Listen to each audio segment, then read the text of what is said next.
ассалому алейкум бонувони азиз духтаракаи хушрӯ мадарҷонои азиз, мехоҳам дар бораи инамин мочалка шумода маълумот диҳам. Ин мочалка кусочни мила, яъне дурнуша собунча дорад. Бехат хушрӯи духтарако, ира бинед, кусочни мила дорад. Вақте ки ира мегирин, обда тар мекунен, и каф мекуна, метавонед ҳамин қадри танотона бушӯен. Бехат бӯи хушрӯ дорад. И апелсиновия бо дигар намудошам ҳастед.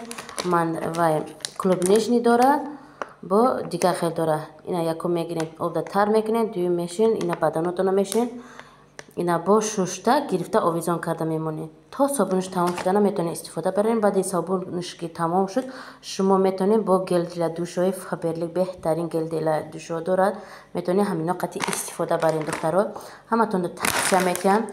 Бехат хушрӯ ва удобнияй, тез титипит намешавад. Ина як хело ай бозор мегиред, титипит мешавад. Не, и хеле нестай. Долга ира истифода бурда метавонед духтарако. Ҳаматонро тавсия метиҳам. Метавонед харидорӣ кунед бо нархи арзон, доставкаш бепулай духтаро.